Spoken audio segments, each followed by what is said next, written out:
Hello and welcome to lesson 4 of Romeo and Juliet. Now, last time I asked you to come up with 5 questions to find out a little bit more about the text, so hopefully you've done that. And we're going to move on through our text today, starting at page 19. Before we do that, I'll just very quickly recap what's happened. So, we're at a family ball. Okay, and we know the two families in this story are the Capulets and the Montagues, and we're inside the Capulet house, okay, and there is a ball going on, or a party. Now, Juliet is at this party with her family, and her cousin Tybalt is there as well, and she's approached by Romeo. Now, when Romeo goes over to her, they instantly fall in love with one another. He touches her hand, and they're staring at one another, and they're instantly in love. However, Tybalt, the fiery sort of cousin of Juliet, is not very happy about this. He's not happy that Romeo's even in their house, let alone approaching his cousin. But Lord Capulet says, look, you mustn't go over. The Prince of Verona has said we are not to cause any trouble. It's his city, it's his law that we must abide by. I hate the Montagues too, but we must leave this alone. So he storms off, and then Romeo and Juliet are separated when the nurse comes along and says to Juliet, your mother wants you, off you go. And she warns Romeo and says to him, look, I can see what's going on here, but you need to leave this alone before there's trouble. Now, the next part of the story is a very, very famous scene from the Shakespeare play, and that is where Juliet is on her balcony. So she's in her bedroom, and she's got a balcony that's out into the garden of the Capulet mansion. Okay, and she's there and she's gazing into the moonlight, thinking about her encounter with Romeo. And then Romeo comes along, and he's climbed over the garden, into the garden of the Capulet mansion, just so he can see her again. So what I'll do is I'll read that, and then we're going to do a task to do with light and dark. Now that sounds very strange, but I'll explain what I mean after I've read the text. So if you wanted to read this yourself, we're only going 6 pages along today to page 25. Okay, we're just going to focus on this really, really famous scene from the play. So starting on page 20, okay, you can read this yourself to page 25, sorry. So, that night Juliet couldn't get to sleep. She could only think of Romeo. It was warm and the moonlight was shining on the trees in the orchard below. Juliet stepped onto her balcony, but she was so troubled by what her nurse had told her that she hardly noticed how lovely the orchard looked. So the nurse has told her that he is a Montague. He's not to be messed with. They shouldn't be together because these families hate one another. So she's really troubled. How can I be in love with someone that I ought to hate, she sighed. Oh, Romeo, why did you have to be a Montague? If you had been born with any other name, I could tell you how much I love you. Romeo then stepped out of the shadows of the trees and into the moonlight. Call me your love, he said. It is the only name I want. So all of a sudden he's appeared. He's there, he's in her garden. He's saying, look, tell me you love me. I want you to say this to me. Juliet looked down from her balcony and gasped, how did you get in here? If anyone catches you, they will kill you. I climbed the orchard wall, said Romeo. I had to see you again. I loved you the moment I first saw you, and I wanted you to know if you felt the same. Juliet's face brightened with joy, but then darkened into doubt. How can I be sure of your love, she said. How can I be sure that you will not forget me as soon as tonight is over? Romeo looked up into Juliet's eyes and saw the way the moonlight shone into them. He knew he would never love anyone else. Meet me at Friar Lawrence's chapel at noon, and we shall be married, Romeo declared. Married? Laughed Juliet. But we've only just met, and what will our parents say? Do we need to meet more than once to know that our love is strong and real, said Romeo. Must we live apart because our families hate one another? A part of Juliet knew that for them to marry would be mad and impossible. But another part of her knew that if she sent Romeo away now, she might never see him again. And she wasn't sure she could bear that. Yes, she said. Yes, I believe what we feel for each other is true. And yes, I'll meet you tomorrow at the chapel at noon. So the next day, Romeo and Juliet were married. So this is obviously moving very, very quickly. They've met the previous night and then they've gone and got married the next day. They're so infatuated by one another, so in love with one another, that they see this as the only way forward.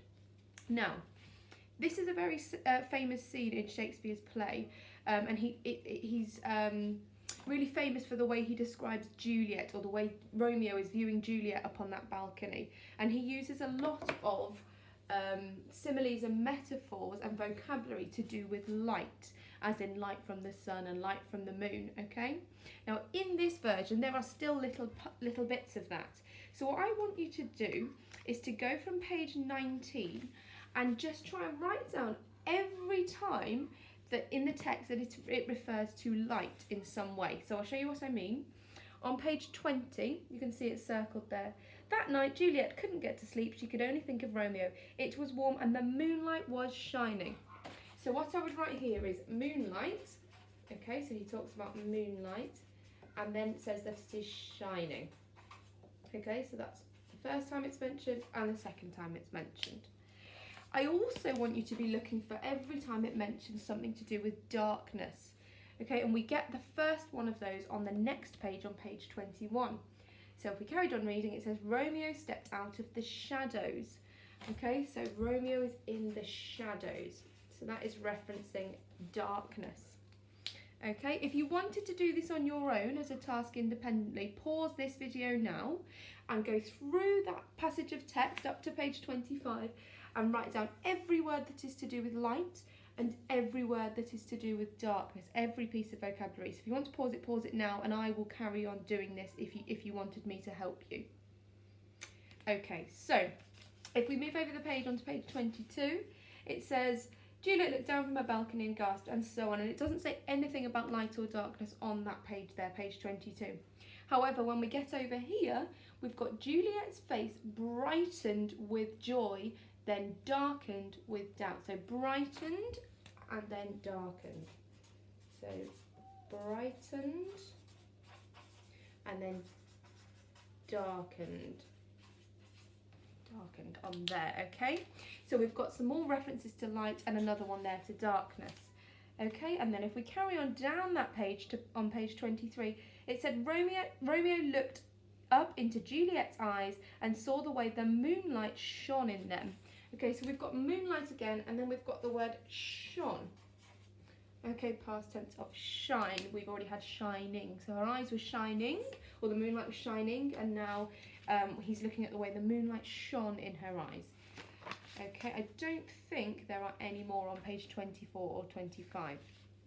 Okay, so we've got several references to light and several references to darkness. Now my question to you, and you can pause the video to have a little think about it, why would there be such a strong reference to light and darkness in the same small passage of text? Why would we think about light and dark? What do we normally think about when we think about light and darkness? Have a think about it, pause it now.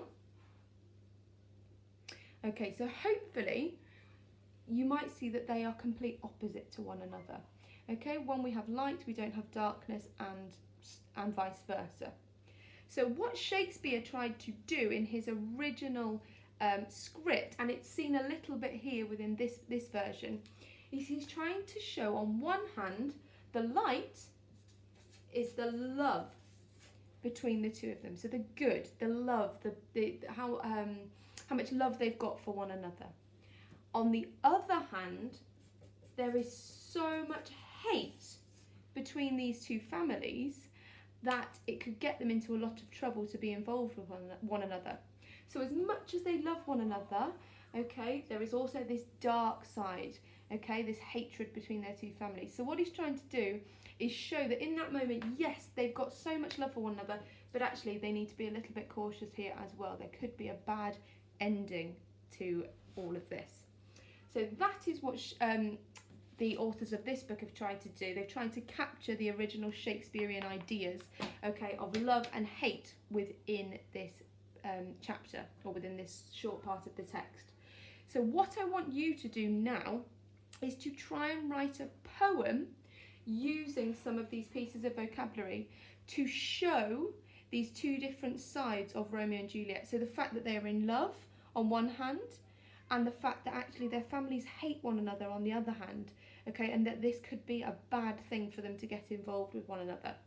Now I tried to have a go at this and mine actually rhymes. You don't need to have yours rhyme at all. It could be just a collection of words. It could be an acrostic if you wanted to, where you had the words love and hate, or you could have light and dark down the side and you could write the poem across that way, or it could be something more traditional like mine.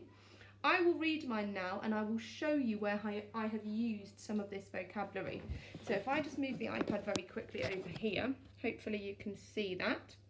So it says, moonlight shone amongst the trees, shining brightly between the leaves, shadows crawling on every wall. Juliet awaited her lover's call. Her face brightened when Romeo appeared, but darkened once more, overcome with fear. The light beamed down from the silvery moon. They will meet tomorrow and marry at noon. So you can see in there, I've used the words like moonlight, I've used shone, I've used bright, okay, to show that there's something amazing going to happen here. There's going to be a show of love between these two people. However, shadows are crawling on every wall. Is somebody watching them? Is there somebody there that's going to get Romeo in a moment? Juliet awaited her lover's call, okay, so I took that from the text. She's there waiting for him. Her face brightened when Romeo appeared, so she's showing her love for Romeo when he appears, but it's darkened once more, overcome with fear. So she's got this joy of seeing him, but also this doubt that something bad could happen if she gets involved with a Montague. Okay, the light beamed down from the silvery moon, okay, so they're in love, they're there, they're in this moment. They will meet tomorrow and marry at noon. So as I say, it doesn't have to be exactly like mine, where you've got rhyming at the end. Okay, it could be an acrostic, it could be a haiku, it could be whatever form of poetry you wanted, but it's got to try and describe this difference of love and hate. Okay, the love of Romeo and Juliet and how in love with one another they are, how infatuated they are by one another, but actually there's still this nagging doubt, this hatred between the two families that could come back to haunt them. Okay, so hopefully that makes sense. Again, you're writing a poem to try and capture this scene, this balcony scene. It's really, really famous, and it's pages 19 to 25 in your text if you wanted to reread it to get a better idea before you start writing. I know you will come up with some amazing things, far better than what I've written there in 5 minutes. Okay, so I really look forward to reading those, and if you need any help, just give me a shout. Bye-bye.